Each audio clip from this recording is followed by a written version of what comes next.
Muito bem. Estão conseguindo todos enxergar a apresentação? Sim. Sim, então tá bom. Então, muito boa noite. Novamente estamos aqui terças-feiras apresentando a discussão de casos, trazendo um caso clínico interessante para a gente desenvolver, né, as habilidades ou linha de raciocínio em cima de desenvolvimento de hipóteses diagnósticas, investigação. Então, eu me chamo Natasha, eu sou a R4 de Patologia, aqui da Escola Paulista de Medicina, e vou estar apresentando o nosso caso de hoje. Então, o nosso caso é de uma mulher que é boliviana, na época que ela chegou até nós, né, o caso dela, ela se apresentava com 45 anos de idade, e ela era auxiliar de enfermagem. Ela relata que, em 2008, ela estava na Espanha, e ela apresentou um quadro de icterícia, prurido leve, fadiga, e por essa mesma época também apresentava algumas queixas de sensação de olhos e boca secas. Em 2011, após ela retornar para o Brasil, né, em 2010, ela veio então para nosso ambulatório e ela foi caminhada para manter um acompanhamento, porque ela havia então feito esse diagnóstico de uma doença hepática lá na Espanha, e que esse diagnóstico veio após uma biópsia realizada, né, lá naquele país. Então, no exame físico dessa primeira consulta que ela veio conosco, ela se apresentava em bom estado geral, tinha um peso de 49,5, uma altura de 1,56 metros e um IMC de 20. As bulhas, nós temos descrição só de dois aparelhos, dois sistemas, né? Então, eu trouxe o que nós tínhamos, que eram bolhas normofonéticas, dois tempos, eram rítmicas, na frequência de 72. O abdômen era plano, era flácido, tinha um fígado que era palpável no rebordo costal, mas não havia a descrição da distância. Era a palpação um pouquinho endurecido e o baço era não palpável. De antecedentes pessoais, essa paciente, ela relatou que havia tido tuberculose pleural na juventude e que havia realizado tratamento, que foi um tratamento de 9 meses. Além disso, já veio com o diagnóstico de síndrome de Sjögren, também apresentava osteoporose, catarata, e havia já realizado cirurgia de correção de prolapso vesical e negava transfusão de sangue. Dentro da história familiar, ela tinha uma irmã com artrite reumatoide, um pai falecido em acidente e uma mãe que tinha reumatismo, ela não sabia especificar exatamente qual doença. De hábitos de vida, negava etilismo, negava tabagismo, negava tatuagem, negava piercing, e o período que ela residiu na Espanha foi entre 2006 e 2010. De medicamentos de uso contínuo, ela chegou para nós tomando apenas e tão somente risendronato. Entretanto, ela relatou que havia, né, nesse período que ficou na Espanha, usado metrotexate apenas por 2 meses, Medicortem, carbonato de cálcio, alendronato e ursacol por 2 anos, e cessou cerca de 8 meses antes da nossa primeira consulta aqui no Hospital São Paulo. Então, nesse momento, faço uma pausa para a gente levantar as hipóteses diagnósticas. Só relembrando um pouquinho, Natasha, qual a idade dela mesmo? Quando ela chegou para nós, ela tinha 45 anos. 45, e ela chegou para nós em 2011. Em 2011, Tá. exatamente. E só um outro detalhe de história. Você falou que em 2008 ela apresentou esse quadro de icterícia e prurido. Como é que isso evoluiu? Exato. Persistiu, melhorou, voltou? Como é que é a história dessa icterícia dela? Perfeito.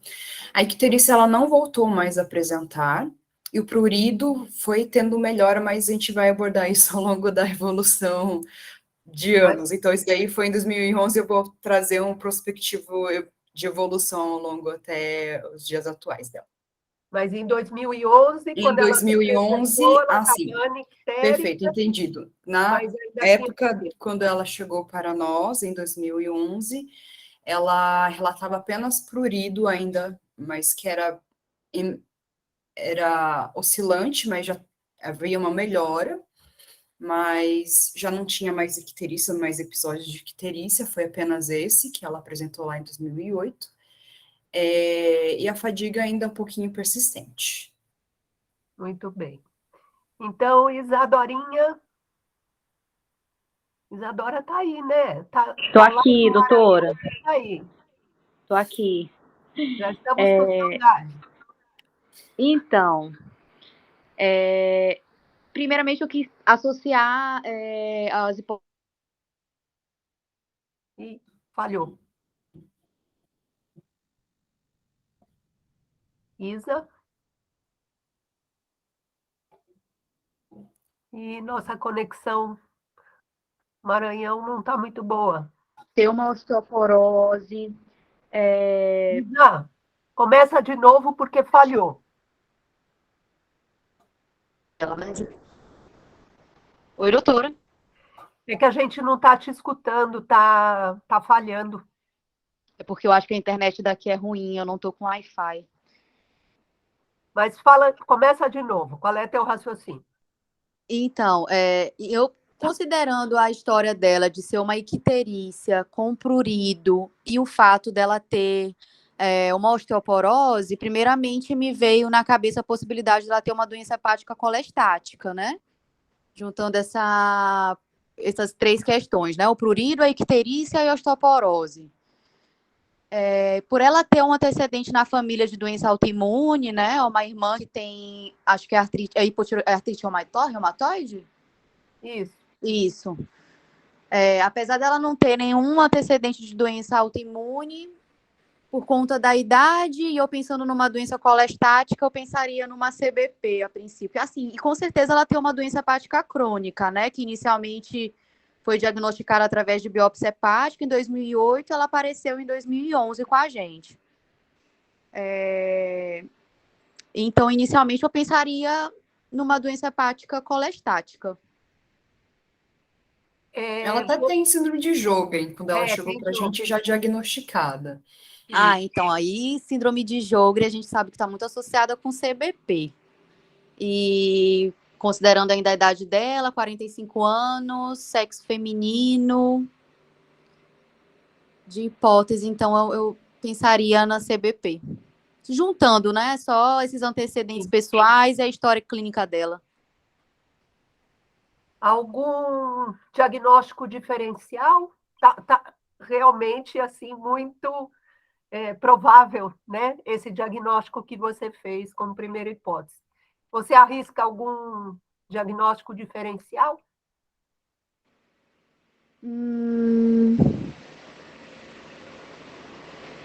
Não, doutora, não. Difícil, né?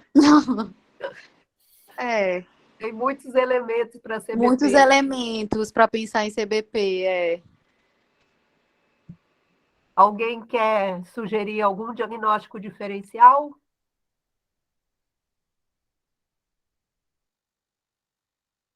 Gama, você quer fazer algum comentário neste ponto? Carolina ia falar? Eu acho que o raciocínio da Isadora está perfeito, mas assim, para ter um diagnóstico diferencial, né, a gente tem que lembrar que as doenças hepáticas, as doenças autoimunes extrahepáticas, elas podem, obviamente, não é, acometer o fígado.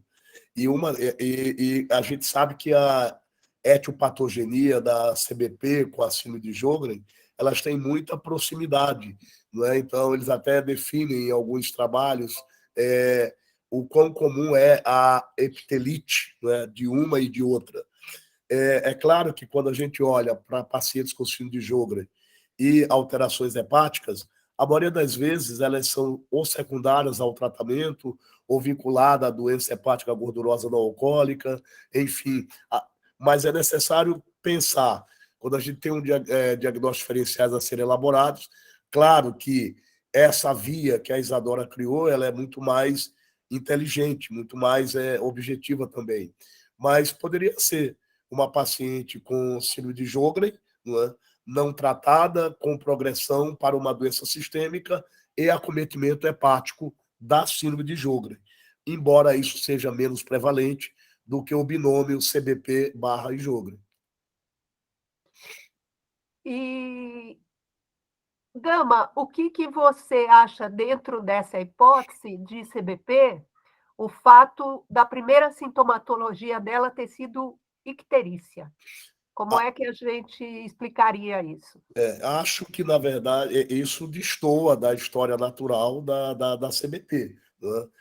Icterícia é sempre manifestação mais tardia de uma doença mais agressiva, de prognóstico mais reservado, né? E não a primeira manifestação clínica de uma CBP, diferente, por exemplo, da CEP, né? E alguém colocou aqui, né, uma possibilidade de colocar como diagnóstico diferencial colangite esclerosante primária. Aí nós estaríamos, sim, no universo de uma doença autoimune e outra, cuja associação com Sjögren é menos prevalente e também menos frequente em mulheres, não é?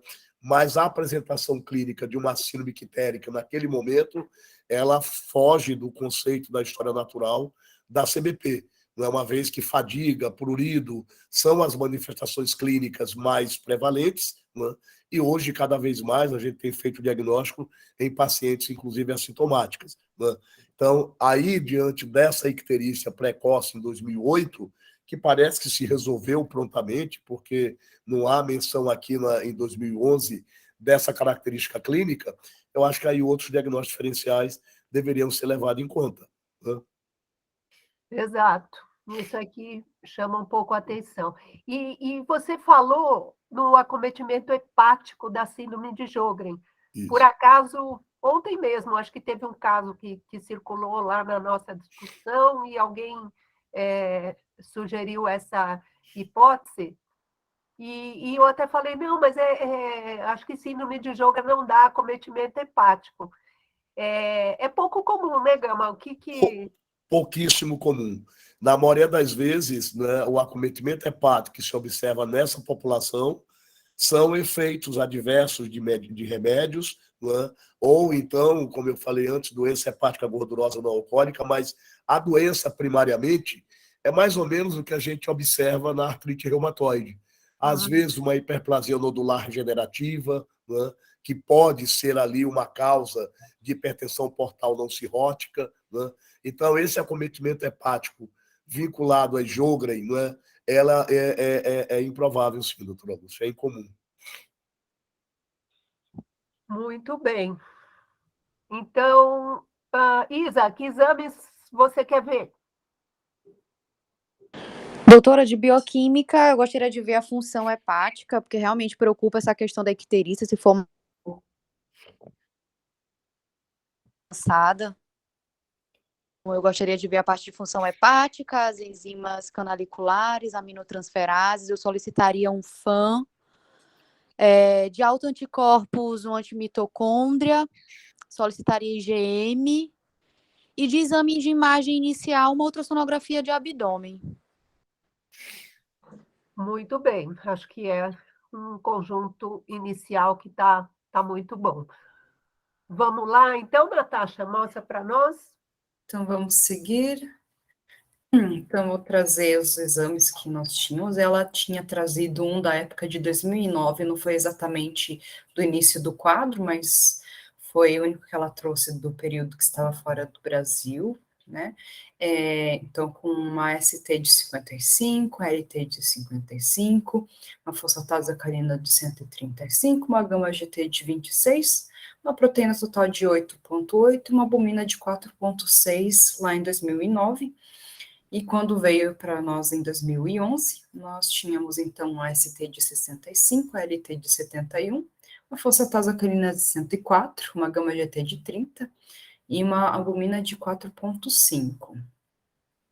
Com relação aos outros exames, nós temos aí um HB e HT de 11,735, leucócito de 3.370, plaquetas de 215 mil, uma creatinina que se manteve, 0,7, 0,6, uma ureia também que se manteve, 37,30, uma glicemia de jejum dentro da normalidade, um colesterol que em 2009 era 220, em 2011 178, uma HDL adequada, 98, né, bem mais alto do que a gente costuma ver, né, por aí, uma HDL uma LDL de 98, também adequada, 85 e 78 em 2011, triglicerídeo de 54 em 2009 e 73 em 2011. Então, para um pouquinho com esses exames. Isa, você ficou frustrada com esses exames aí? O que você achou? Totalmente frustrada, totalmente. Não tem nem colestase, gente. Não tem colestase. Eu vou só Sim, mas é lembrar... um predomínio até de aminotransferases, né? A LT o dobro do limite superior da normalidade. Não Nem esperava. risco, a grama GT ela não tem. Então, Nada. fiquei completamente frustrada.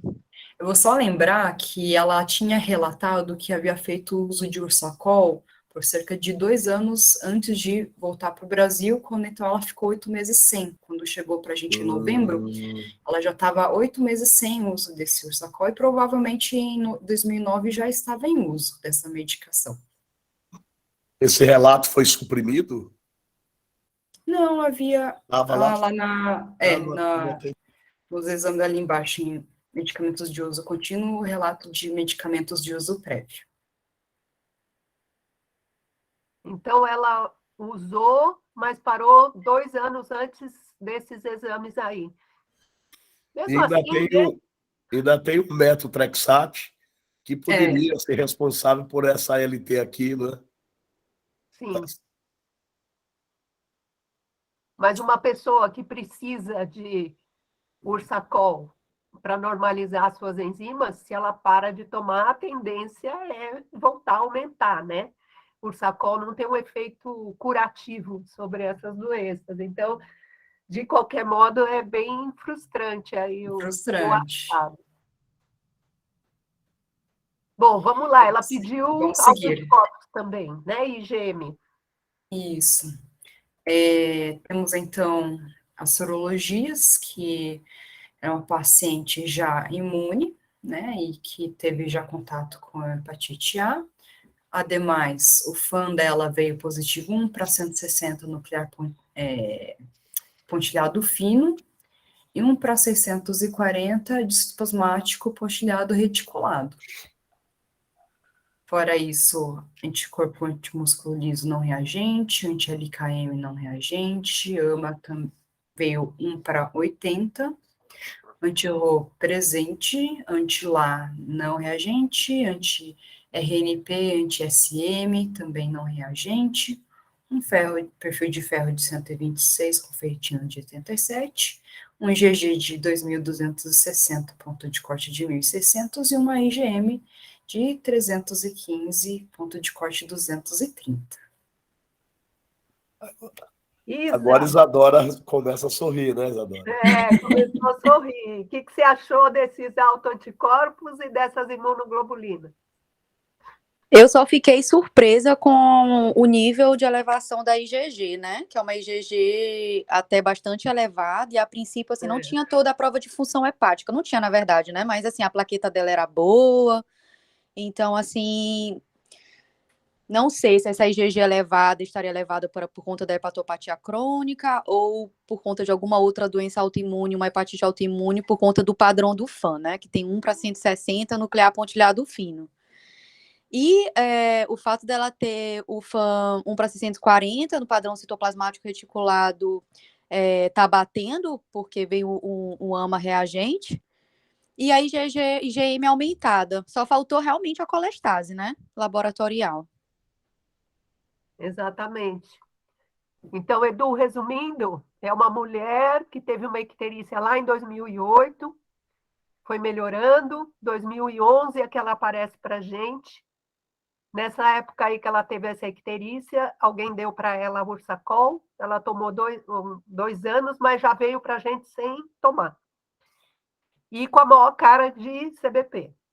Tinha síndrome de Sjögren associada, tinha fadiga, tinha prurido, 45 anos, mulher, só que não tinha colestase laboratorial.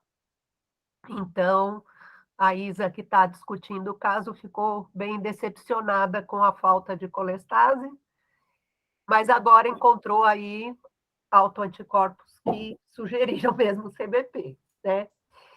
Isa, você que é uma expert em IgE. Desculpa, é que eu tinha visto esse caso com O Thales, né? Numa segunda-feira ou numa quarta, e eu achei legal esse caso aí. Bem interessante. Pedi para o professor Gama abrilhantar com seus conhecimentos imunológicos. Eu só Obrigado, queria doutor. que a Isa comentasse sobre o achado de IgM em paciente com uma possível CBP, né, que nós estamos fazendo diagnóstico aqui. Isa, qual é o valor de IgM em CBP? O valor de ponto de corte? Para que serve? Ah, não, ela serve como um parâmetro adicional para a gente. Ela tem valor prognóstico, primeiro na CBP, níveis de IgM basais antes do tratamento bastante elevados têm um valor prognóstico, né? Se for um nível, agora eu não sei assim magnitude de elevação, mas uma IgM que está bastante elevada tem implicação no prognóstico da evolução da doença. E ela serve para acompanhamento de tratamento? Não, não como a IgG na hepatite autoimune. Certo, não serve, né? Não. Não fica correndo atrás da IgM para ver se respondeu, né? Mas o fato dela ficar permanentemente alta, elevada, pode ter esse valor prognóstico com desfecho, né? Isso. E ajuda no diagnóstico. Então, aqui é mais um elemento para CBP. Gama, comenta aí, por favor, Rho, e esse mitocôndria, esses padrões do FAN, dá uma geral aí para nós. Na verdade, a gente olha a história clínica e o que a gente esperava, como a Isadora falou, é que viessem as enzimas canaliculares ali marcadas, né? A gente só percebe uma ALT de 71, 2 vezes e pouco limite superior do normal, numa mulher que a história clínica conspirava a favor de colangite biliar primária em uma associação com uma outra doença autoimune extrahepática que já havia se diagnosticado lá atrás, em 2008, como sendo síndrome de Sjögren. E ela tinha as duas queixas cardinais para a síndrome de Sjögren, né? Olho seco e boca seca. Né? Só voltando um pouquinho lá atrás, doutora Lúcia, que, infelizmente, né, o que a Natasha conseguiu extrair do primeiro exame físico que foi colhido naquele ano de 2011, né, ele deixou, obviamente, dados aí, né, a desejar no relato do caso atual, lembrando que, como a gente valoriza muito, né, a necessidade de um bom exame físico, esses pacientes com autoimunidade devem ser avaliados, não é, com o exame físico completo desde a primeira visita e repetido esse exame físico completo nas visitas subsequentes, né? Porque talvez aqui, pensando em síndrome de Sjögren lá em 2008, e com as queixas que ela tinha no momento do atendimento, naquele momento talvez encontrasse ali aumento bilateral de parótidas, aumento de glândulas submandibulares, enfim, um exame físico mais apurado talvez trouxesse mais dados clínicos aqui para a Natasha preencher aquela lacuna do exame físico do primeiro atendimento. Mas, olhando agora para esses autoanticorpos, né, a gente fica, obviamente, absolutamente ciente de que essa associação é pertinente. Vamos começar primeiro com o anti-Rho, né? O anti-Rho dos autoanticorpos para a síndrome de Sjögren, ele é o que está no screening, no score para diagnóstico. A presença dele vale 3 pontos no score que é utilizado atualmente para classificar o diagnóstico da síndrome de Sjögren primária. Então, ele tem aqui o anti-Rho presente, né? As queixas clínicas lá que ela apresentou de boca seca, olho seco, uma biópsia de glândula salivar pequena ia demonstrar naquele momento cianoadenite, uma avaliação oftalmológica com corantes específicos para ver ceratoconjuntivite seca, né? O teste de Schirm para ver a produção lacrimal, tudo isso levantaria as pontuações necessárias para a definição de Sjögren. O diagnóstico de Jogren é, portanto, essencialmente clínico e baseado, não é, em dados laboratoriais histológicos. A histologia, o que nos interessa, é a biópsia da glândula salivar pequena, que vai mostrar uma cialoadenite, né, crônica linfocitária, que é muito característica da síndrome de Sjögren primária. Quando você coloca esses pacientes no score e eles pontuam 4 ou mais pontos, o diagnóstico clínico de síndrome de Sjögren fica ali definido. Portanto, o anti-Ro aqui é relevante para essa associação do diagnóstico com CBP/Sjögren, né, levando em conta aquela história inicial. Quando a gente olha para os padrões de FAN, a gente tem aqui o citoplasmático pontilhado reticulado em um título muito alto e que tem o seu correspondente, que é o anticorpo antimitocôndria, aqui também não é positivo, em um título acima de 1/40. São, obviamente, são as assinaturas sorológicas da colangite biliar primária, né? São os autoanticorpos tradicionais para o diagnóstico da CBP. Mas chama a atenção o FAN, o nuclear pontilhado fino, em um título moderado de 1/160, e aí a gente olha para aquela aminotransferase, ALT de 71, né, 2,5 vezes o valor de referência do limite superior do normal, embora essa paciente tenha o uso do metotrexate lá mencionado, e talvez aquela aminotransferase seja da hepatotoxicidade pelo metotrexate, mas o que a gente não pode desprezar é que a gente tem aqui uma IgG muito elevada, como Isadora já chamou a atenção, de 2.260, um FAN no nuclear pontilhado fino 1/160, e as aminotransferases, que, embora se esperasse uma elevação de 5 vezes ou mais, elas estão ali. A LT está predominando no valor aí de 2,5 vezes o limite superior normal. Então, é preciso olhar mais, né, essa história para avaliar a necessidade de tentar compor um diagnóstico aí. Isto é só CBP/Sjögren, que é uma associação, quando a gente olha para a doença autoimune extrahepática que mais vem com CBP e Sjögren desponta nessa relação, ou isto é uma sobreposição de 2 doenças autoimunes do fígado mais síndrome de Sjögren. E se isto for assim, também, mais uma vez, a gente olha para pacientes. Quando você vê pacientes só com CBP e pacientes com sobreposição CBP e hepatite autoimune, a frequência de doenças autoimunes extrahepáticas é maior na sobreposição do que na CBP isolada. E a doença que mais vem nessa sobreposição continua sendo o síndrome de Sjögren, né? Então, aqui está tudo bonitinho, está tudo caminhando para um capítulo final que não haja surpresas em relação aos diagnósticos, né? Antilar se espera? Não. O antilar, não é, ele tem maior, não é, especificidade, mas ele, incrível que pareça, ele não é colocado no score para o diagnóstico, não é? Só o anticorpo anti-Ro. Ele leva, inclusive, 3 pontos naquele score, que devem somar pelo menos 4 pontos no total. Então, o anti-Ro e o antilar, o anti-Ro é o SSA, o antilar é o SSB, né, da síndrome de Sjögren. Chamar a atenção que esses marcadores, eles não são patognomônicos da síndrome de Sjögren, né? A gente encontra esses marcadores na artrite reumatoide, eles estão presentes também em lúpus eritematoso sistêmico, né? E o Ro, lá no lúpus, tem até uma importância etiopatogênica relevante para filhos de mães portadoras de lúpus, né? Então, eles não têm a absoluta especificidade para a síndrome de Sjögren, mas no conjunto de diagnóstico, o anti-Ro, né, está lá no score atual para o diagnóstico, e eles não colocam o antilar.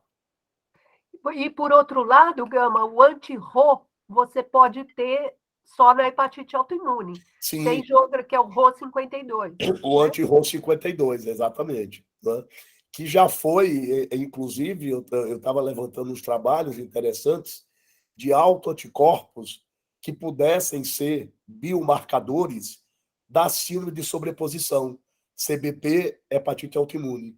E entre esses biomarcadores, eles estudaram o anti-Ro, porque alguns trabalhos colocaram que o anti-Ro poderia ser um bom biomarcador para a sobreposição, hepatite autoimune e CBP. Né? Esse É RO interessante. 52. O RO 52 seria esse marcador. O RO 52, Tá. exatamente. O RO 52. Legal. Desculpa fazer uma pergunta depois que o caso foi apresentado, mas eu vi os seus slides. O methotrexate, ela tomou até quando? Doutor, há um relato de que tomou por 2 anos, mas a gente não tem a informação de quando foi que ela cessou o uso. Acredito que estava em uso em 2009. Que foi daquelas transaminases, né? Desculpa, Não, 2 o meses. metotrexate foram 2 meses só. 2 meses, desculpa, 2 meses. E o metotrexate na CBP, doutor Gama? O methotrexate na CBP ficou como uma história do passado, né, doutor Eduardo? Ele já foi uma droga que foi estudada e hoje ela é uma droga para compor a história da colangite biliar primária. Né?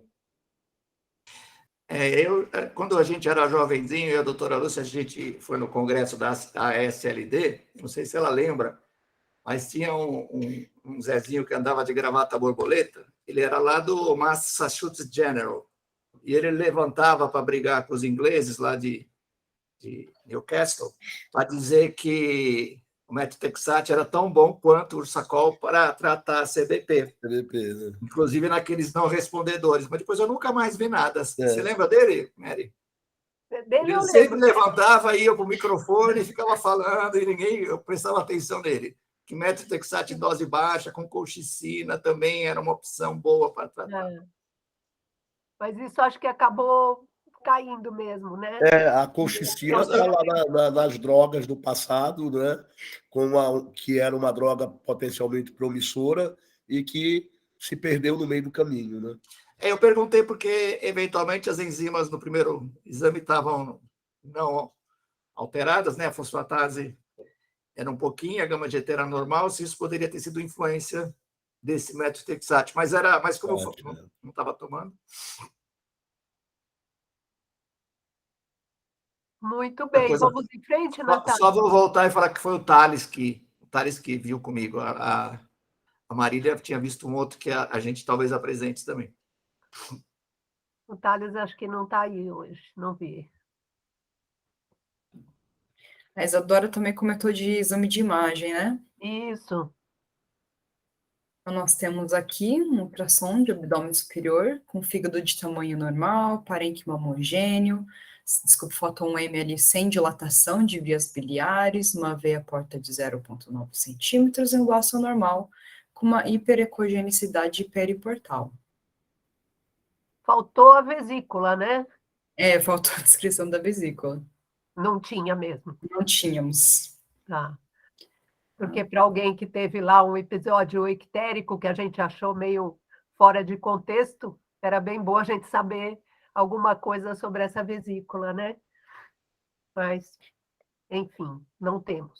A gente falou sobre a hipótese predominante, né, da CBP, mas a gente tem os autoanticorpos, mas acabou faltando ao outro critério laboratorial, né? Que seria a colestase laboratorial, né? Então, o próximo exame acabou ficando... Até agora ela só tem um critério, que é o antimitocôndria, né? Não tem a colestase, então ela precisa de mais um critério, que seria a biópsia. Então, nós temos a biópsia da época da doutora Valéria, lá de 2012. Foi uma biópsia, então, por agulha, 7 espaços portas, havia um certo alargamento já por fibrose, infiltrado inflamatório misto, predominantemente de linfomononuclear portal, eosinófilos, plasmócitos e, por vezes, boçando agregados e com agressão de patócitos periportais. Intensa distorção da arquitetura de epitélio de um ducto interlobular. E no parênquima, observam-se raros focos de necrose e infiltrado inflamatório misto sinusoidal. Não se observam pigmentos ou colestase morfológica, e a impressão ficou como uma hepatopatia crônica com discreta atividade de interface e também uma colangite linfocitária.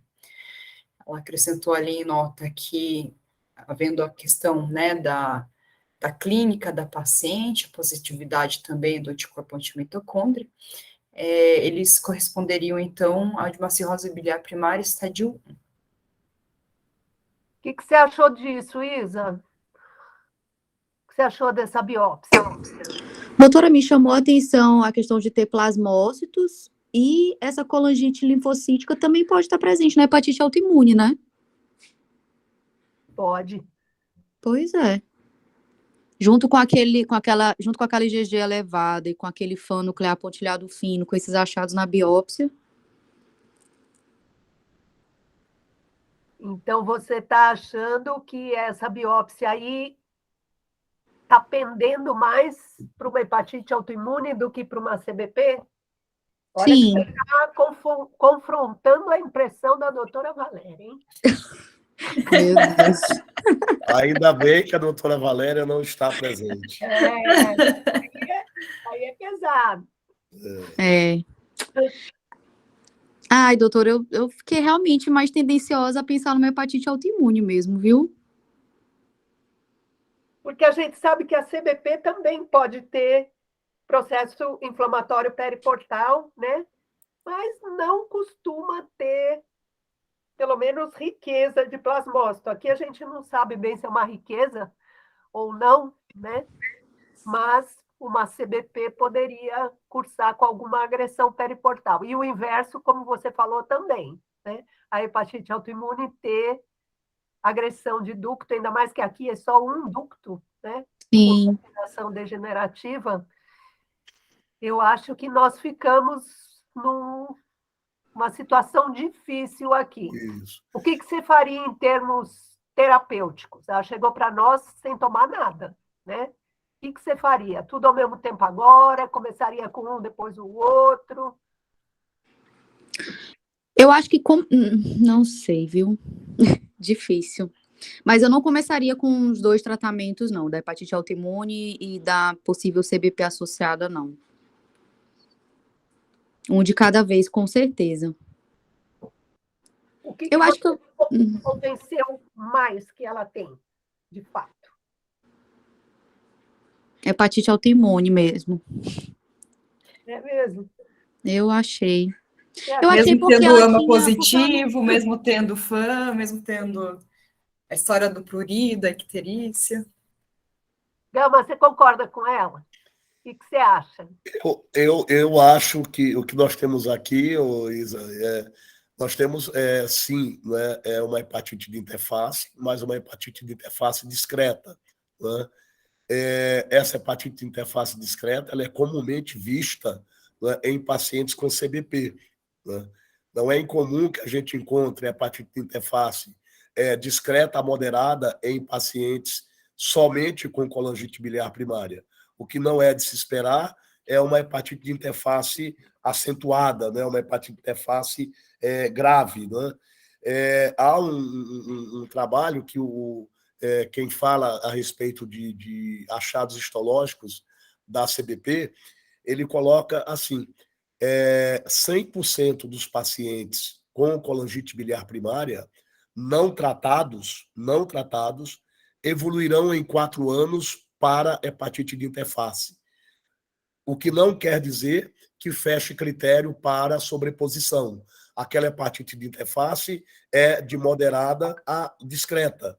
E há, inclusive, uma associação com o anticorpo GP210, marcando mais, né, atividade inflamatória parenquimatosa da CBP, sem que necessariamente haja sobreposição com a hepatite autoimune. Então, aqui, a princípio, nós temos uma hepatite interface discreta, nós temos aqui, não é, uma intensa distorção da arquitetura do epitélio de um ducto interlobular, né? Nós temos aqui uma colangite linfocítica. Né? Eu tenderia a olhar essa paciente, olhando essa descrição, como um diagnóstico sobreposto. Né? E aí a decisão de tratar, né, neste momento, se eu tiver um laboratório aqui, né, com enzimas canaliculares elevadas, eu vou fazer tratamento em conjunto, porque eu já sei que ela tem a ALT ali alterada. Ela tem uma IgM elevada de 600 e pouco, ela tem uma IgG de 2.000 e pouco. Então, a ideia de sobreposição aqui ela é muito mais forte e mais robusta do que olhar só pensando em uma doença exclusiva, né? E essa hepatite de interface discreta, eu acho que ela é muito modesta aqui para a ideia de pensar em hepatite autoimune isolada. Embora a gente saiba, como a doutora Lúcia já falou, que a colangite linfocítica ela pode estar presente, não é, em hepatite autoimune em 9% dos casos. Ela também pode estar presente na CEP em aproximadamente 8 a 9% dos casos. Mas é uma colangite linfocítica não destrutiva. Não destrutiva. Né? E aqui me parece que ela tem uma distorção grande aqui, pelo menos, de um ducto interlobular. E que a doutora Valéria colocou como colangite linfocítica com estadio 1, como se fosse aquela lesão ductal florida da fase inicial da CBP. Né? Então, eu me baseio no laudo, na força da doutora Valéria, né, nos autoanticorpos, para pensar em uma doença de sobreposição. Então, nós temos um placar assim. A Isa trataria primeiro uma hepatite autoimune. Dr. Gama trataria tudo ao mesmo tempo agora, a autoimune e a CBP. Doutor Edu, CBP. concorda com quem? Só uma terceira via. CBP. Você trataria Ficaram as primeiro... enzimas dela? Oi? Como que ficaram as enzimas dela? Não começamos a tratar ainda, né? As enzimas dela estão daquele jeito lá. Continuaram sempre daquele jeito, então. A gente vai chegar lá. Provavelmente Você quer dar uma aqui, olhadinha como é que estavam os laboratoriais na época? provavelmente aqui em 11/7/2012, ela tinha um novo laboratório, não tinha? Tínhamos, eu vou trazer, mas basicamente era aquilo que eu trouxe lá em 2011, no final de 2011.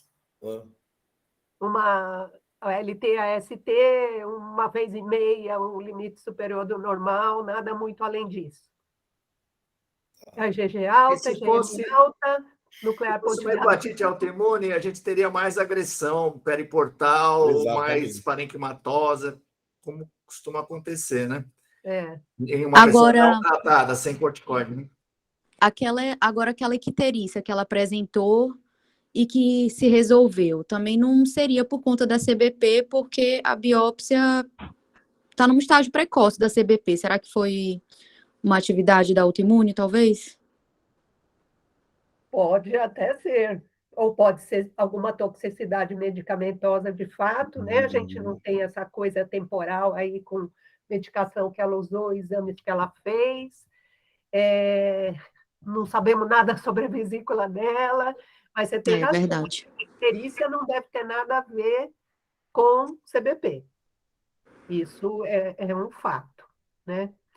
Então, nós temos aqui, basicamente, 3 condutas diferentes. Ou tratar, primeiro, uma autoimune, por causa desses elementos que a gente já comentou, tratar primeiro uma CBP, porque também tem elementos fortes para esse diagnóstico, na minha opinião, acho que mais fortes do que para uma hepatite autoimune, e o Gama está convencido que isso é uma sobreposição e faria um tratamento combinado desde o início.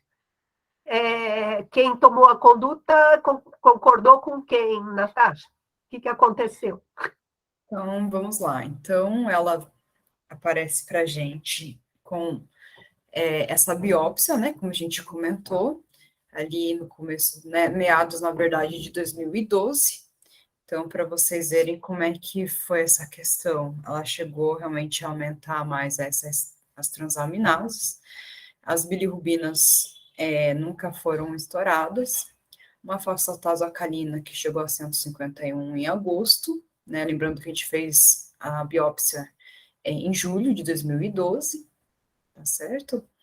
E, então, com esses exames de março e agosto, que foram as vezes que ela retornou, pendemos para ainda valorizar a questão da CBP. Então, foi iniciado tratamento com Sacol, a princípio 12 miligramas por quilo, e quando ela inicia foi em setembro, né, de 2012. Então, a gente tem um exame, então, de janeiro de 2013, com aí uma queda das transaminases, mas sem tanta melhora assim. Uma bilirrubina ainda mantida. Basicamente manteve em termos de transaminase, se a gente comparar com agosto, né, de 2012. A fosfatase-alcalina houve uma queda em relação a agosto. E a gama-GT se manteve, desculpa, aquele 9 não existe, tá bom? E vem com esse HB, a leuco e as plaquetas. O que você achou dessa resposta, Gama? Acho que aí tem esse exame aqui foi de março de 2012, aí ela começou o Sacol aqui em agosto de 2012, janeiro de 2016 nós já tínhamos 6 meses mais ou menos, né? Isso começou em setembro, mês 9. E aí se observa quer dizer, uma falta, na verdade, de resposta dessas enzimas canaliculares, né?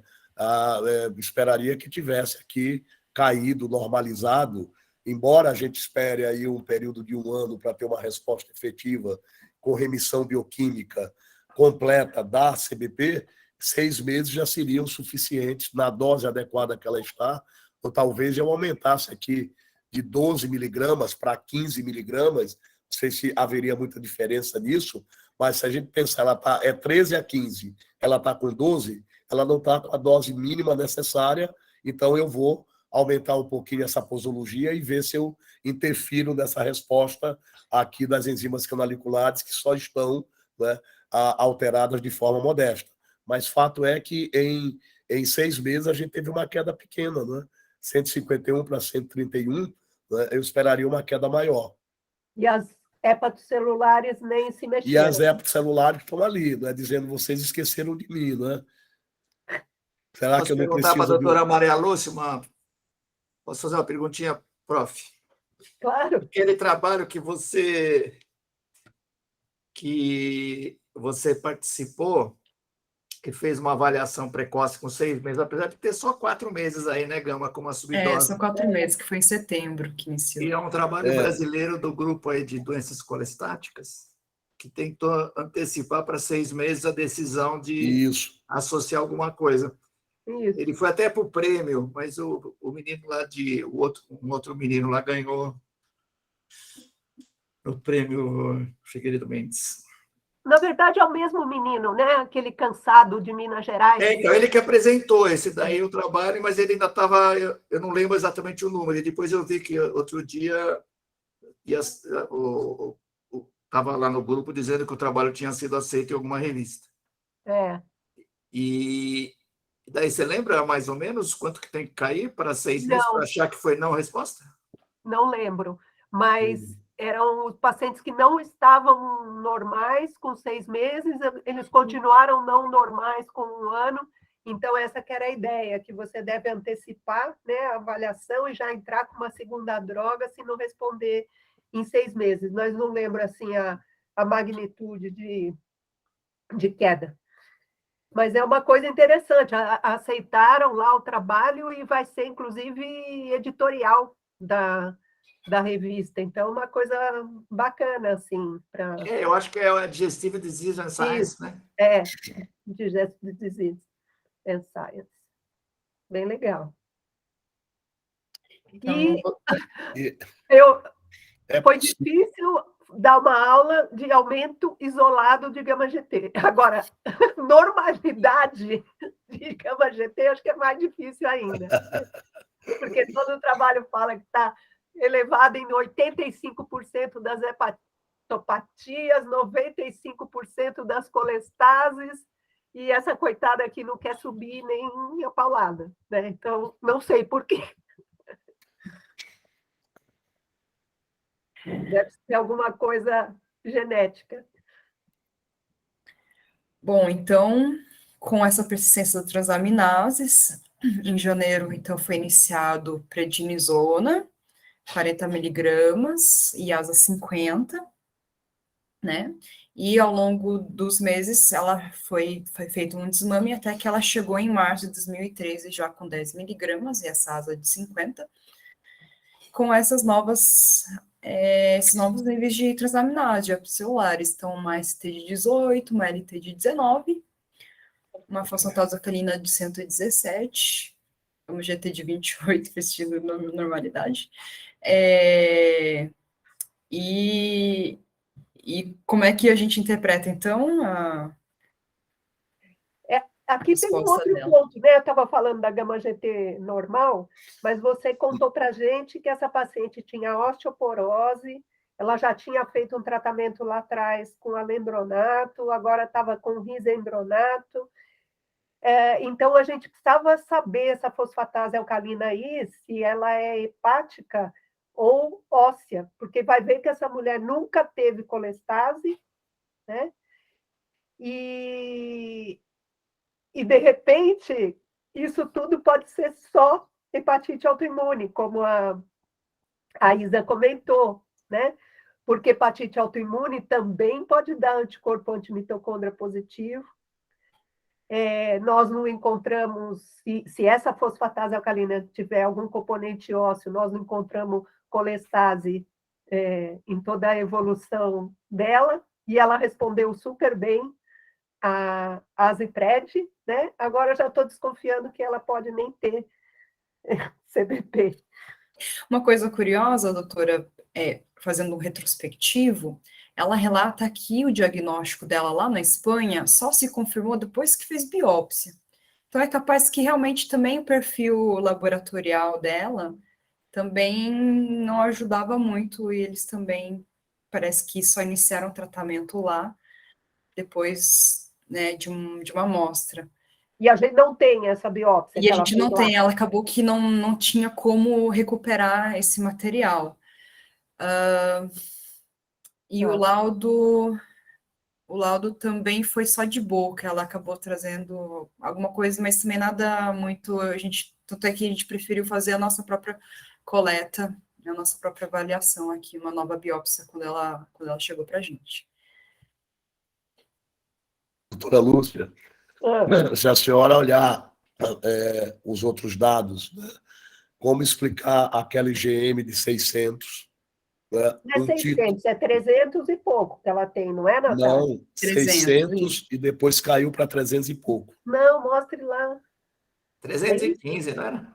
Né? Vou retornar aqui para a gente... não, desculpa.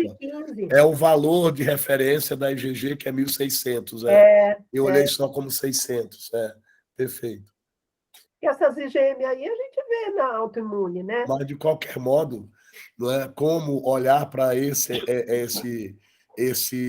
fã citoplasmático pontilhado reticulado de 1 para 640, é uma IgM acima do valor de referência, e essa fosfatase que ela foi capengando ali, não está ali naqueles critérios que a gente espera de mais de 2 vezes o limite superior do normal, ou acima de 1,5 vezes, né? A maior é 150, né? Maior toda.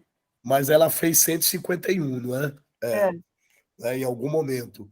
E aí depois, veja que com o Sacol, ela caiu para 131, né? Depois com a dose otimizada, ela foi para 117, e aí a gente olha aqui com a dose otimizada 3 meses só, né?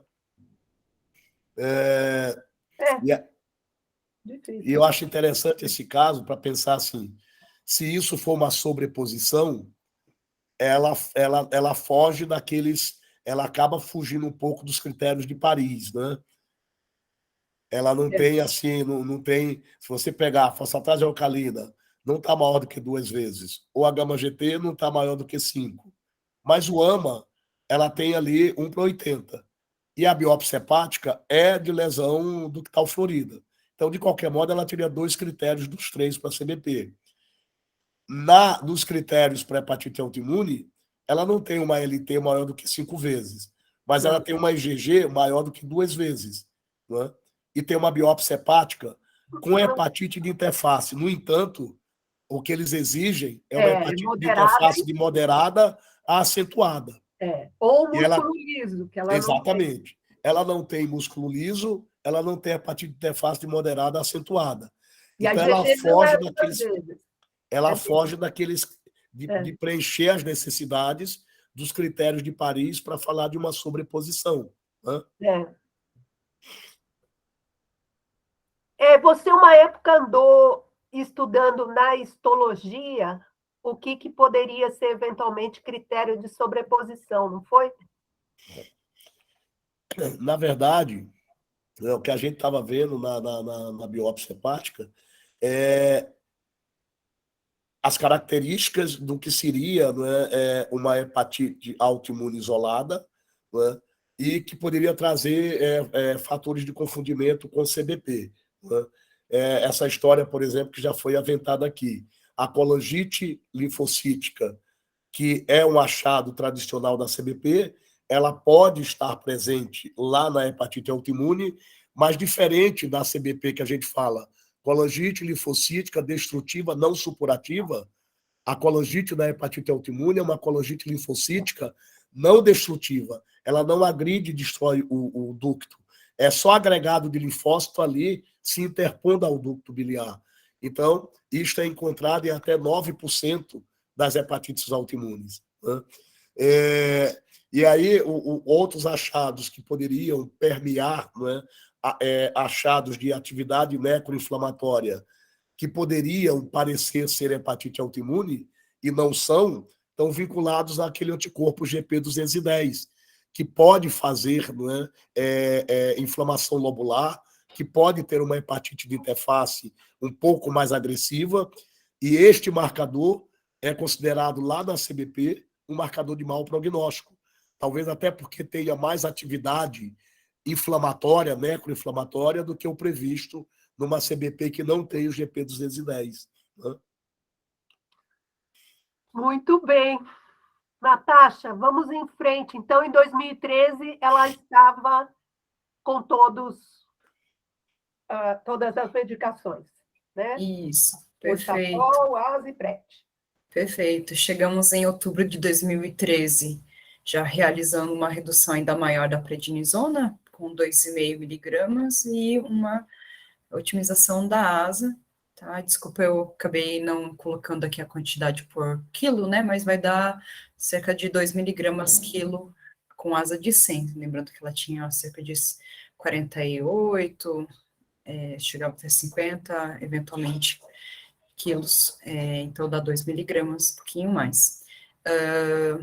Neste momento... Travou? Oi, desculpa.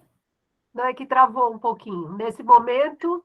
Então, nesse momento, ela retorna ainda com as transaminases da normalidade, um pouquinho, né, aumentando em relação ao anterior de AST, mas mantendo aí o nível de fosfatase alcalina, né? E se vocês começarem a reparar, a gente tem uma progressiva queda aí de leucócitos, né? Então, ela já chegou ao máximo de 6.500 ali em março de 2013, chega em outubro com 3.090, 170 mil de plaquetas. Vou passar para o próximo para a gente dar continuidade. Então, repetir ali outubro de 2013 para a gente manter ali um nível de referência. Em novembro de 2013, nós chegamos então com ela ainda, né, controlada, transaminase da normalidade, fosfatase alcalina, né, até caindo mais, e vem em progressiva queda de leucócitos e de plaquetas até que a gente chega em fevereiro de 2014 com 1.950 de leucócitos e 136 mil de plaquetas e 10 de HB. Uhum. E aí, Isa? Volta aí para o caso. O que você acha? Acho que na autoimune você tinha razão, né? Que tem autoimune. Eu acho que não tem dúvida, não, que ela tem autoimune. E antes de você comentar essa pancitopenia, o que você acha dessa resposta aí com o Ursacol? Nós estamos em fevereiro com 161 de fosfatase. 161 dá acima de 1,5 vezes, não, né? Dá. Sim. Dá. Então, não foi uma resposta adequada. Não foi uma resposta boa, né? Porque aí nós já Não. estamos com mais de um ano, né? Mais de um ano de tratamento, isso. A gente começou em 2012, setembro de 2012. Otimizado mesmo foi final de 2013, de 2012, né? Vocês associariam fibrato? É uma boa pergunta. Eu antes disso, eu faria isoenzimas nessa fosfatase alcalina. Antes de tomar essa conduta. Não sei se meus coleguinhas concordam.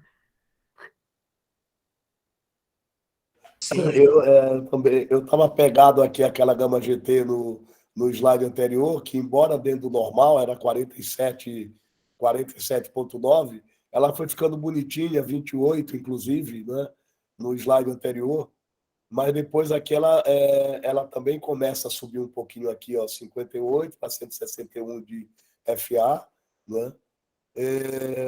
E aí gera aqui um estadozinho de confusão. Será que isso... Confusão mesmo. Né? E sobre a pancitopenia, Natasha, então o que foi pensado? Então, junto com essa questão do alargamento de um VCM, né, que já teve algumas discussões sobre a mielotoxicidade por azatilprina, né,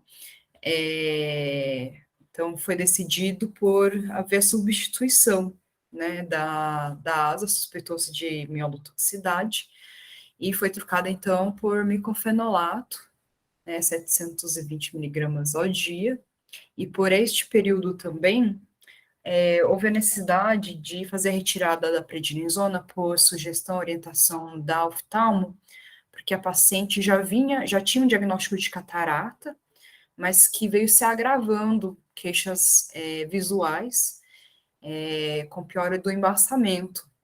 Então, tinha também a questão da osteoporose dela, mas o que acabou nos impulsionando em termos de tentar, né, fazer a retirada da prednisona foi, a princípio, cursos de queixas oftalmológicas, queixas visuais. Então, quando ela retorna para a gente em junho de 2014, ela já está sem prednisona, ainda mantém um Ursacol de 3 miligramas por quilo, e com micofenolato. Que parece que... Estava indo bem, né? Isso, que segurou. Natasha, nesse momento, ela tinha interconsultas com a reumato? Tinha interconsultas, tinha acompanhamento com a reumato, doutor. O doutor quer saber alguma informação mais específica? Se eu tento lembrar do que eu vi. É que, a princípio, eles talvez tenham deixado, né, o tratamento de asa e prednisona também para cuidar da síndrome de Sjögren, né, e concordaram com essa imunossupressão para ambas as doenças, né? Isso, doutor. Não lembro exatamente eles fazendo algum tipo de comentário, mas eles concordaram, né, já que haveria uma cobertura para hepatite autoimune, também manter o mesmo tratamento para fazer a cobertura da doença de Sjögren, não sugeriram acrescentar nenhuma outra medicação, e para a osteoporose em si, mantiveram o risendronato.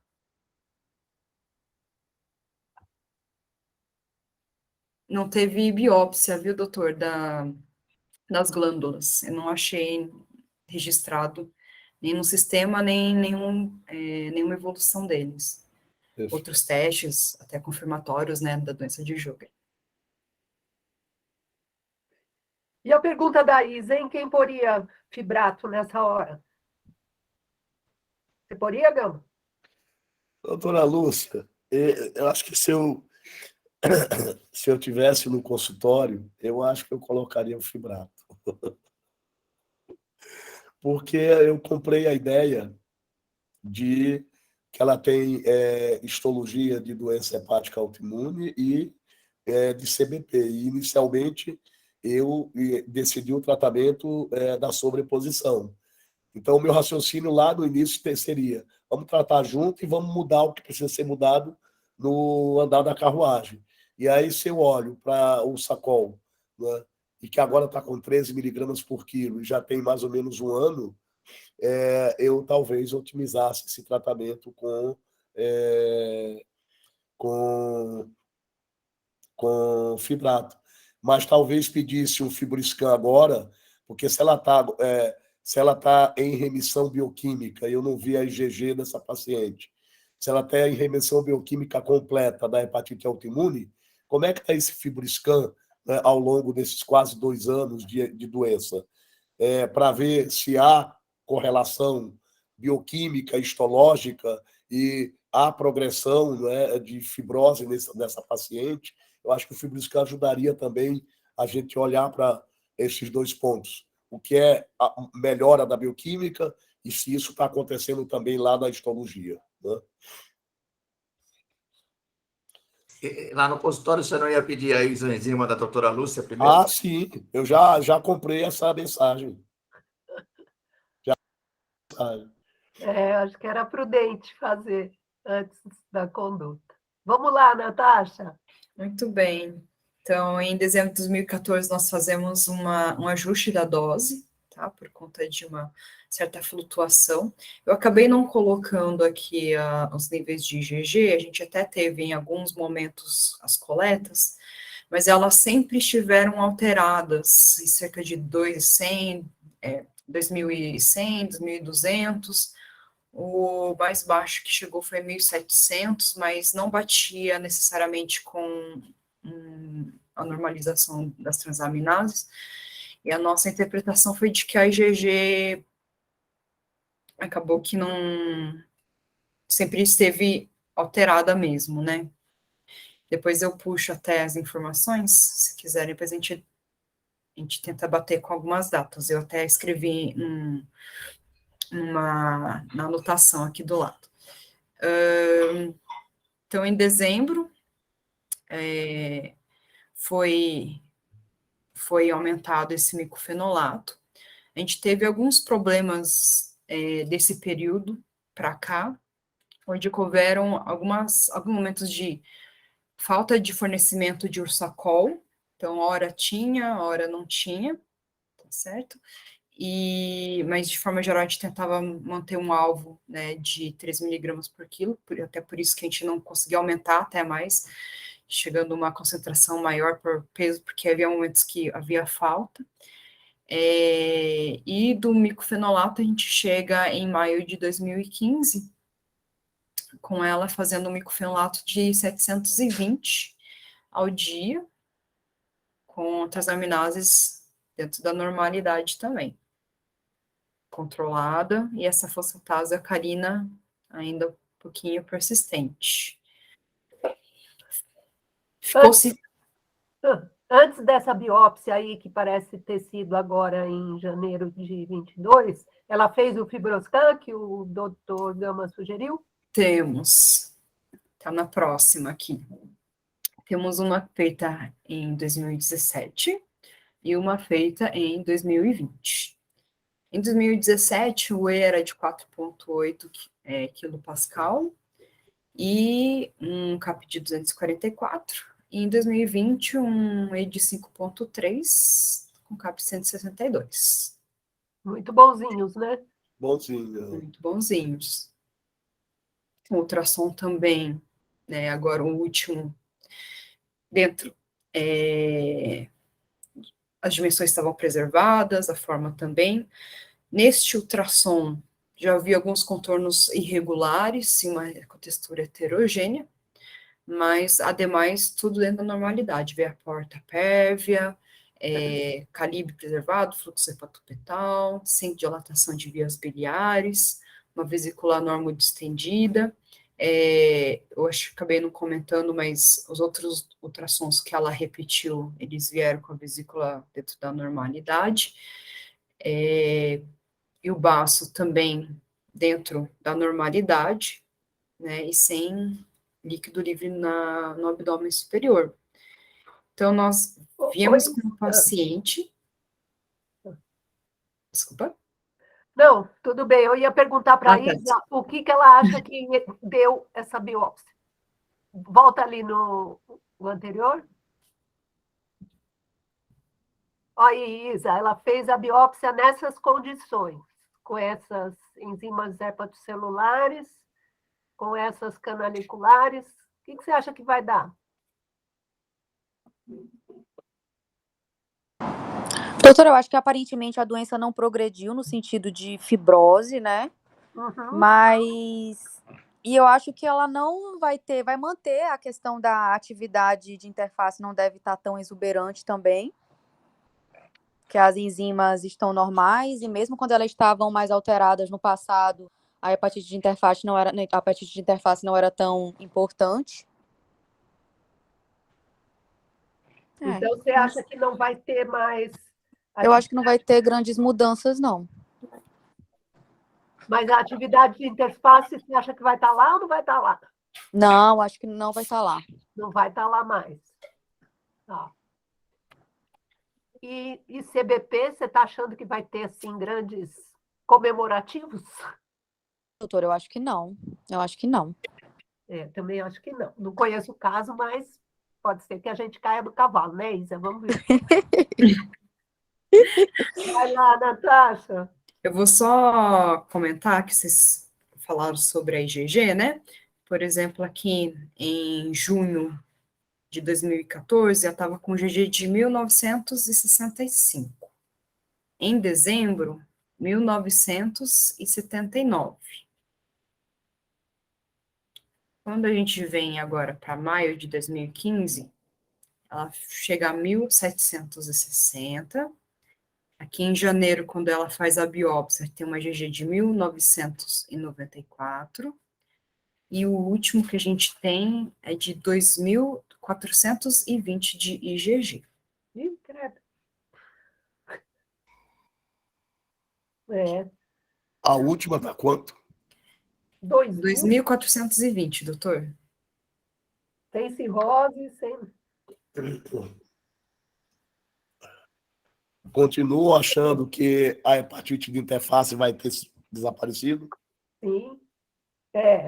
Por causa dessa IgG, você está falando, né? Estou provocando só. A impressão que me deu, né, assim, vendo a evolução dela, a gente teve alguns problemas em termos de uso da medicação, do Ursacol, mas até aí, ok. A gente tem ainda dúvidas, né, se quanto disso era realmente atividade da CBP.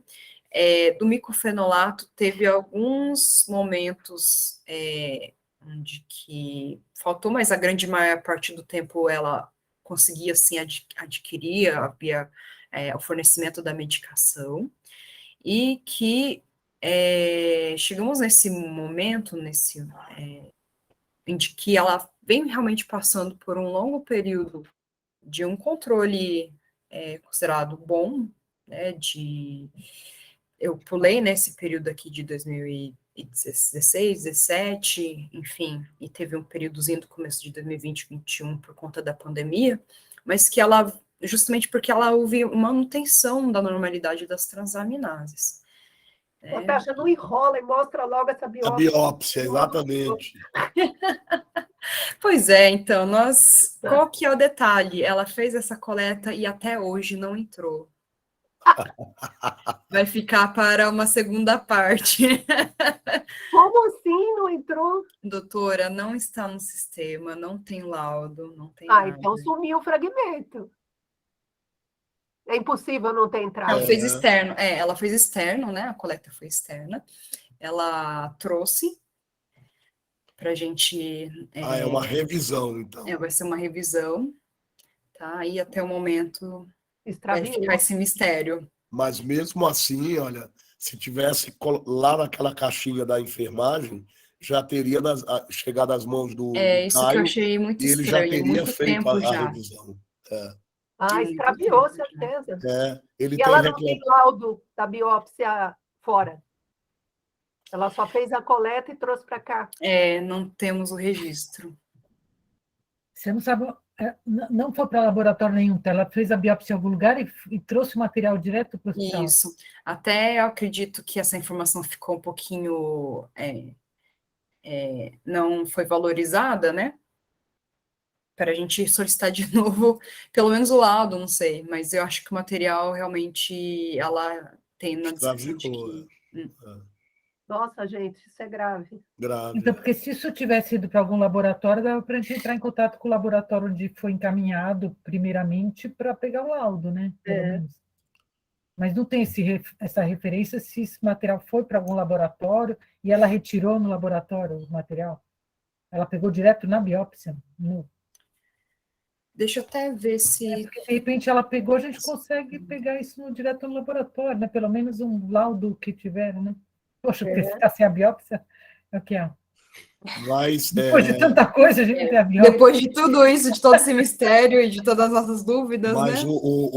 eu acho que lá, pelo fluxo da casinha, a Tereza não envia material de biópsia externa para patologia. Ela só envia bloco de lâminas. Se veio o fragmento num vidrinho com formal para ela liberar, eu acho que o Caio, se não é interno, ele nem aceita. Tá esquisita essa história. Tá. Essa informação a gente se perde depois nas evoluções. Quando que ela teve consulta? Foi você que viu com o Thales, Du? Foi. Eu achei que tivesse, mas eu nem lembrava que tinha uma segunda biópsia, porque acho que no acompanhamento. Acabou que se perdeu essa informação, de alguma forma não foi bem registrada. Eu acho que ela tem entre 2015 e 2022 várias visitas. E eu acho que ela estava mantendo uma fosfatase mais baixa. Eu nem sei, você me perguntou se eu faria uma biópsia agora, com esses dados de janeiro. Não sei se a gente conseguiria mudar o diagnóstico, tirar alguma dessas coisas, ou se a gente precisa, com esse 109, colocar um fibrato, não sei. Mas eu não lembrava. Eu pedi para separar mais, porque eu achei que era uma caso legal de sobreposição para discutir, ou sim ou não, né? Eu acho que ficam algumas coisas aí em aberto, né? O próprio diagnóstico, assim, a gente tem algumas dúvidas, né? Então, eu acho que o que a gente teria que providenciar para ela? Primeiro, esclarecer essa questão dessa biópsia aí, se foi para algum lugar, se foi extraviada, enfim. Segundo, fazer ou isoenzimas da fosfatase alcalina ou dosar a fosfatase alcalina óssea. Não é muito caro, dá para mandar ela lá no Lavoisier Popular e eles fazem a fração só óssea da fosfatase alcalina, dá para a gente fazer. Né? Que mais que... Eu acho que deveríamos repetir esse mitocôndria, eu não sei se ele foi repetido ao longo do tempo. Quando é um mitocôndria associado à hepatite autoimune, em geral ele fica positivo na fase de atividade, porque você tem exposição de antígeno e ele acaba ficando positivo. Depois que você normaliza a atividade inflamatória, ele pode até desaparecer. Então, mais uma coisa para a gente dar uma olhada, como é que esses autoanticorpos evoluíram, né, ao longo do tempo. E eu acho que é isso, né? E a decisão de pôr remédio, tirar remédio, acho que realmente uma biópsia ajudaria a saber o que a gente tira, o que a gente mantém. Exatamente. Até para avaliar da hepatite autoimune, né? Porque ela vem mantendo as transaminases normais, apesar daquela IgG tirar, alta. né? Será que a IgG alta é do Sjögren? Alguma coisa da autoimune? E, de repente, se ela não tem atividade da hepatite autoimune, podia tirar o tratamento da autoimune, né? Exatamente. Valeria nesse aspecto, né? A Eunice pediu para mostrar um casinho bem semelhante antes do Gama mostrar o que ele preparou. Eunice, consegue pôr? Vou compartilhar aqui. Vocês conseguem ver minha tela? Agora sim. Isso. Então, essa paciente eu atendi em 2010, né? Ela foi admitida em 2010, com 59 anos. Ela tinha dispepsia, fez uma endoscopia digestiva que mostrou varizes de esôfago e foi encaminhada para investigar a hepatopatia crônica. Então, ela tinha, aqui, ó, são os exames da admissão. Ela tinha tinha elevação de aminotransferases, né, principalmente por AST, e ela tinha fosfatase normal e gama-GT elevada. A IgG 1569 para 1500 e IgM 368 para 300, certo? Aí o FAM positivo, antimitocôndria positivo 1 para 320. Ela sempre, esse foi sempre o perfil de enzimas, né, que ela apresentou. Aí nós pedimos biópsia, e aí, deixa eu mostrar aqui para vocês, eu até colei aqui para não aparecer a identificação, que está sendo gravada. Então, 3 espaços porta, alargados por fibrose, com emissão de septos porta-porta e porta-centro, por vezes delimitando nódulos. A infiltrado inflamatório linfoplasmocitário portal, septal, com múltiplas agressões de hepatócitos periportais e perisseptais. 3 ductos interlobulares na amostra, exibindo discretas alterações degenerativas, discreta reação ductular marginal. Esteatose, ausência de siderose, e esse foi o diagnóstico.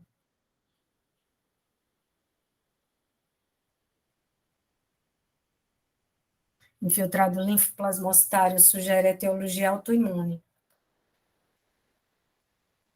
E aí, deixa eu mostrar aqui, aumentei. Iniciamos asa em junho de 2011,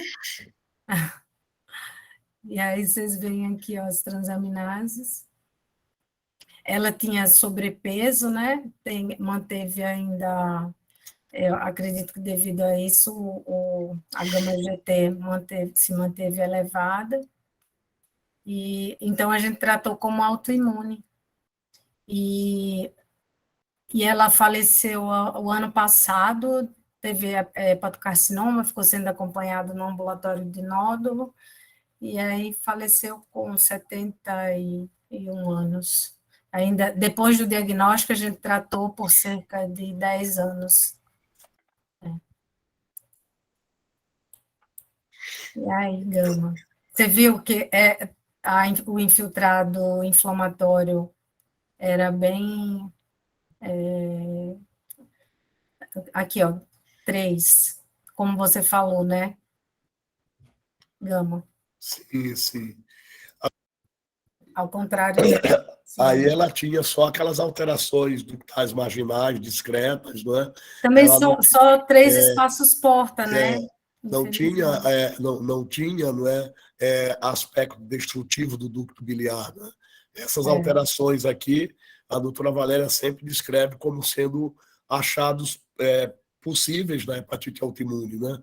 E o que ela tem é, de fato, uma histologia de uma hepatite autoimune, com hepatite interface acentuada, as transaminases mais de 10 vezes o limite superior do normal, porque tinha 500 e pouco aqui, né?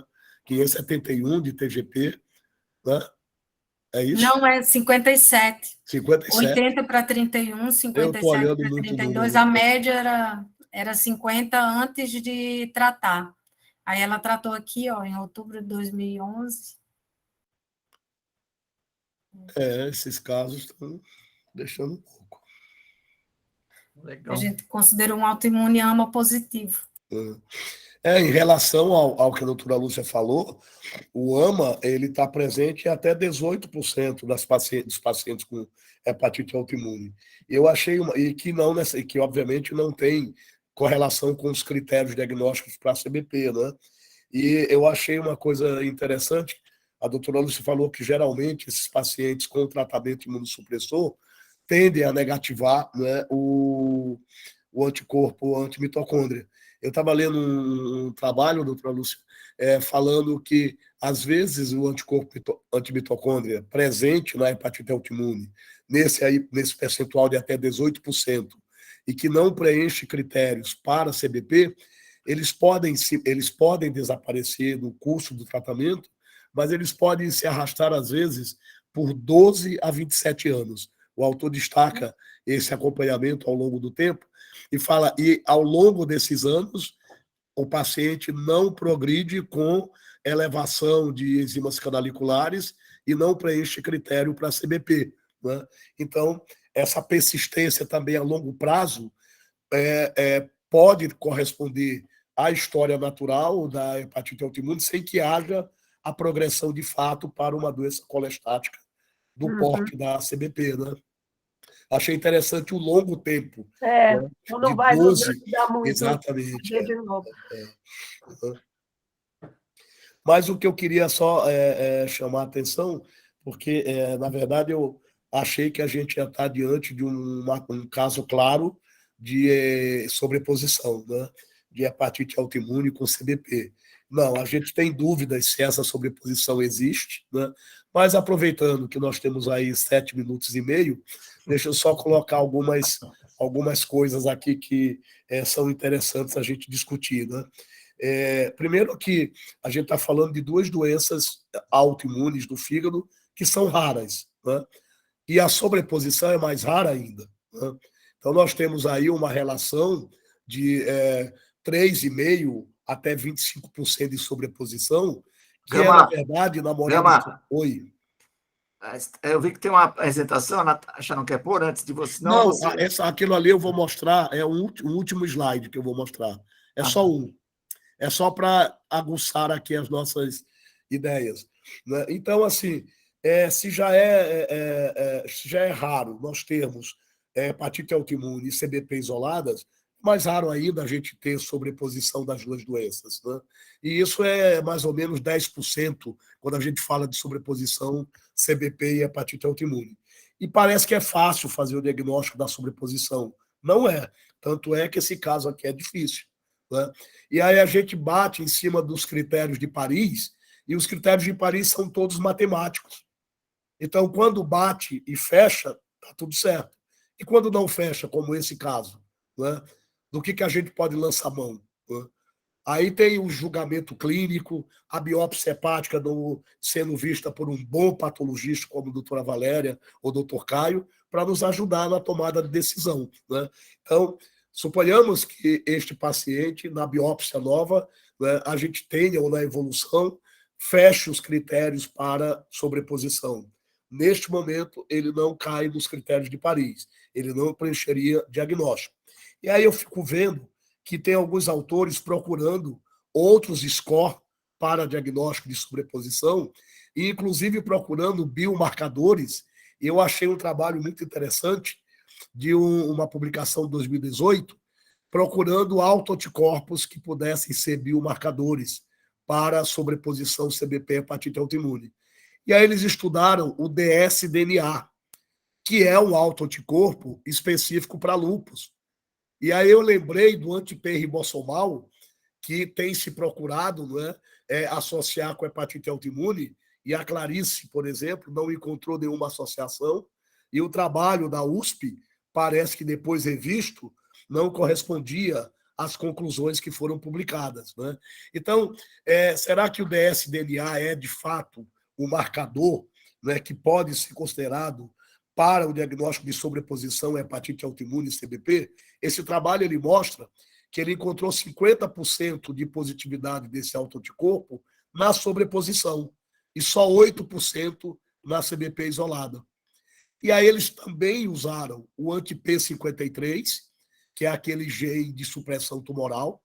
Tem um trabalho japonês que encontrou quase 60% do anti-P53 na sobreposição e nenhum na CBP isolada.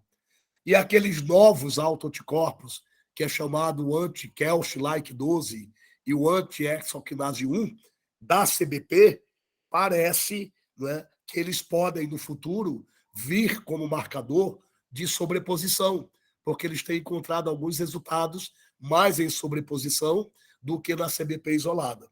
Então, tem muita coisa aí, né, sendo estudada para tentar melhorar, né, o diagnóstico da sobreposição. E eu achei esse score, que eu queria que a Eunice jogasse aí, só para a gente tentar aplicá-lo, né, no dia a dia. Eunice? Fabrício, só um minutinho, Gama. Deixa eu compartilhar.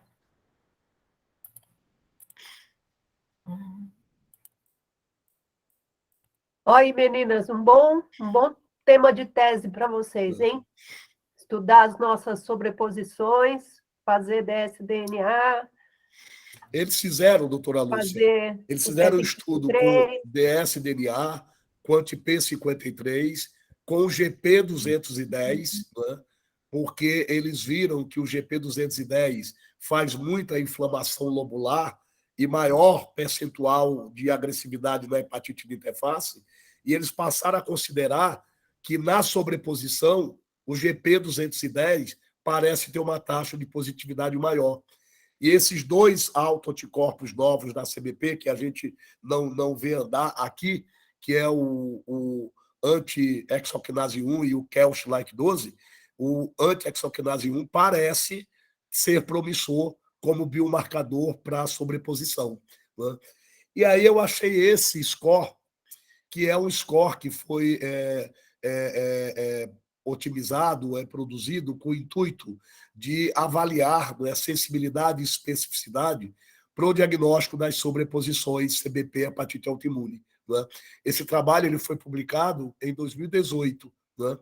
E ele, claro, que ele defende com respeito os critérios de Paris, mostrando que a sensibilidade é de 98%, a especificidade também é de 97%, 98%, mas que quando o paciente não preenche aqueles critérios de Paris de acordo com a conformidade que ali está, será que a gente não poderia usar outro score de sobreposição?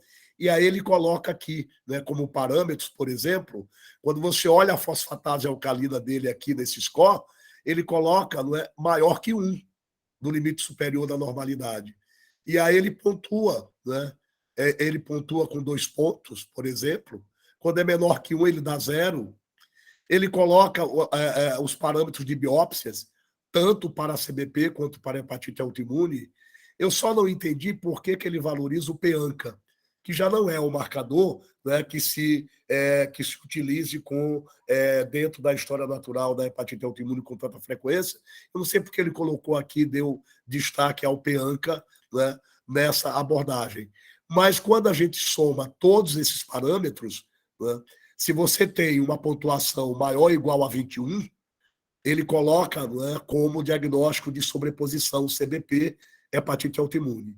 Se você tem uma pontuação de 19 a 20, é provável. Se a pontuação é menor que 19, o diagnóstico fica, não é, improvável, né?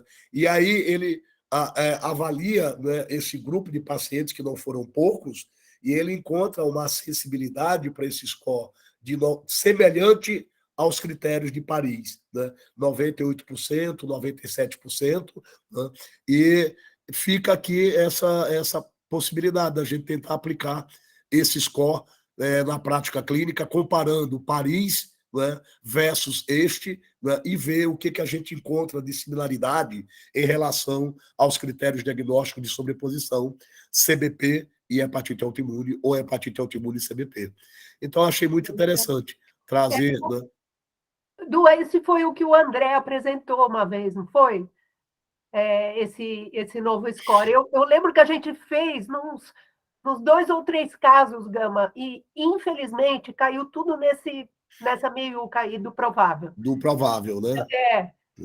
Mas eu acho que a gente precisa ampliar, né? Fazer nos que a gente acha que é sobreposição por Paris, fazer em quem só tem CBP, em quem só tem autoimune, e aplicar. Perfeito. Eu acho que é bem interessante. Ele parece ser mais sensível, de fato, do que os critérios de Paris, né? Isso. Porque eu acho que é mais interessante ele naqueles pacientes que você não tem, por exemplo, a fosfatase alcalina maior que 2 vezes, né, que você não tem os parâmetros que caem ali direitinho no Paris, e você pode ter que essa fosfatase está menor que 2 vezes, mas aquilo, ela leva 2 pontos, por exemplo, né? E aí, sucessivamente, as outras pontuações que poderiam, né, trazer aí uma luz. Né? A ST e a LT aqui também é menos elevada, né? Exatamente, do que a gente precisa na Universidade de Paris. Exatamente. Então, e só para finalizar, uma coisa que é importante a gente levar em consideração, essa moça, ela foi diagnosticada aos 45 anos de idade, né? Já é uma idade um pouquinho mais jovem do que habitualmente a gente vê na CBP. E a gente sabe que as sobreposições, né, elas são diagnosticadas em mulheres mais jovens, elas têm um prognóstico pior do que a doença isolada, né? Elas trazem mais doenças autoimunes fora do fígado. Essa paciente vem com Sjögren, e nessas sobreposições, quando você olha para todas as doenças extrahepáticas, e Sjögren é também a mais prevalente nesse grupo, né? Elas caminham mais cedo para a cirrose hepática, porque a sobreposição de um lado ou de outro tem uma resposta menos efetiva ao tratamento. E uma coisa que alguns trabalhos colocam, e que é muito importante, a taxa de sepse, né, em pacientes com sobreposição é maior do que na doença isolada, seja CBP, seja hepatite autoimune. Eles consideram que essa taxa maior de sobreposição seja por um comprometimento mais acentuado da imunossupressão desses pacientes, né? Então, a vigilância quanto ao risco de infecção e o diagnóstico mais precoce dessa infecção talvez possa estar mais alerta no nosso pensamento, na vigência de uma febre de uma paciente com sobreposição ou de uma alteração laboratorial, enfim, né? Mas interessante é que muitos artigos colocam aí uma taxa de sepse mais prevalente nas sobreposições do que na doença isolada, seja uma, seja outra.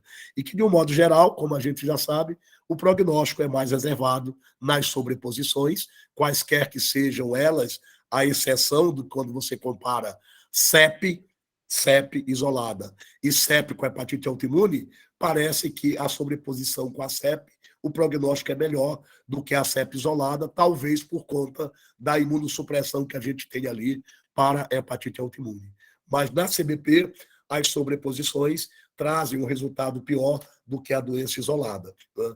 E só para chamar a atenção, a gente nunca fala, né, de sobreposição CBP e CEP, porque não é de fato uma realidade. Mas eu estava fazendo um levantamento de casos, existem 11 casos relatados de CBP com CEP, né? E eu peguei um caso das 3, CBP, CEP e hepatite autoimune, né? Então, é só para a gente nunca dizer nunca, né?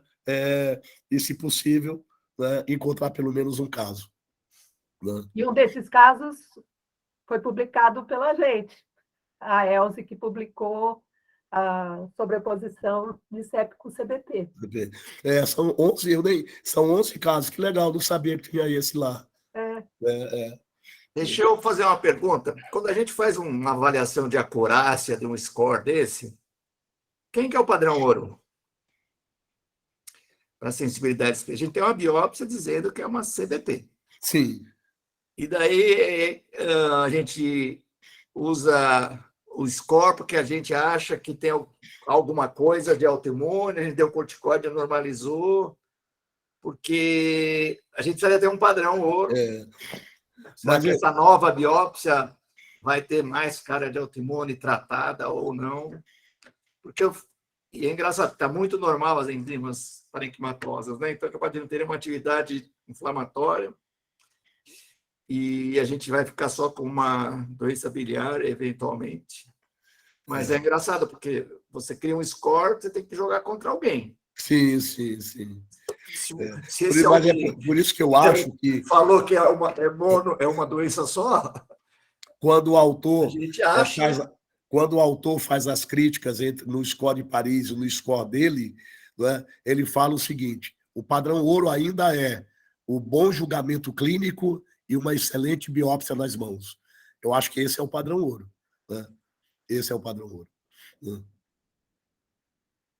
Mas, de qualquer modo, se a gente tem aí dois score, um que é tradicional e é aplicado em todos os serviços, que é o Paris, talvez a gente possa usar mais esse aqui, que foi abandonado nesses 3 anos, né?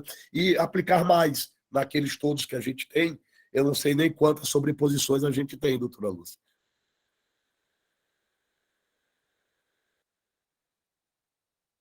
Está abrindo seu microfone, Mary.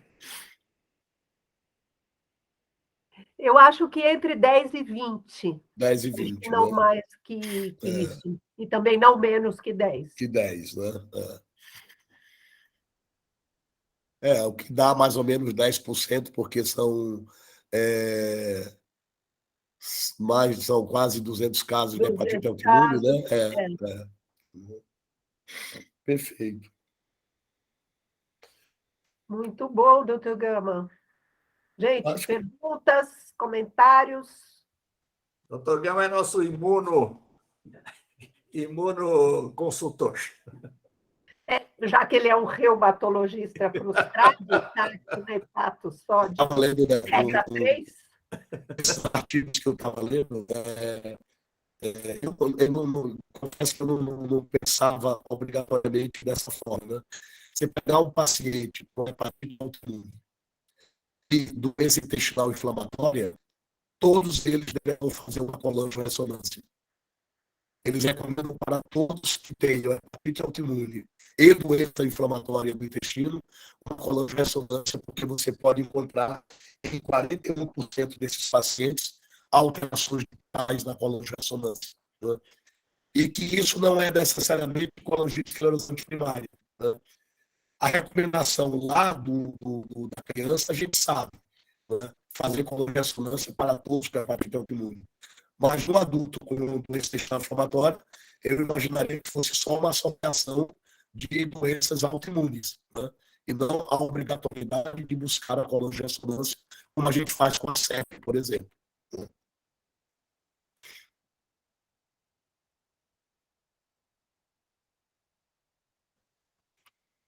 Alguma coisa disso também pediátrico, né, Mary? Que a Gilda sempre fala que faz colangiarrime nas crianças dela. Isso que o Gama estava falando, né? Diagnóstico de hepatite autoimune em criança, a gente deve sempre fazer uma colangio-ressonância, né?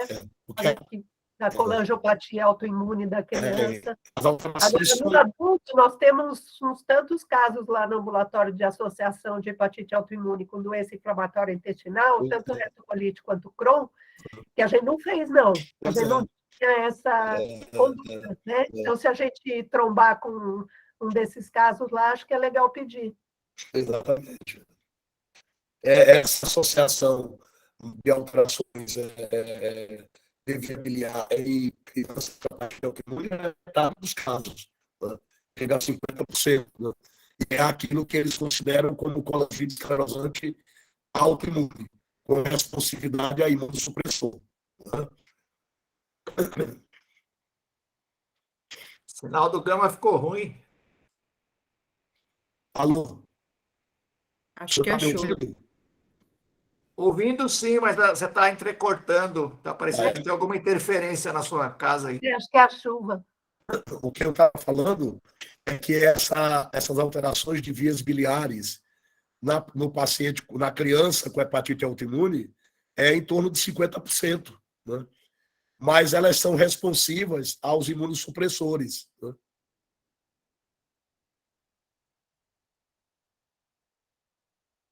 Legal. Tudo bem, gente? Tudo bem. Vamos comer? Vamos comer. Muito bom. Um abraço.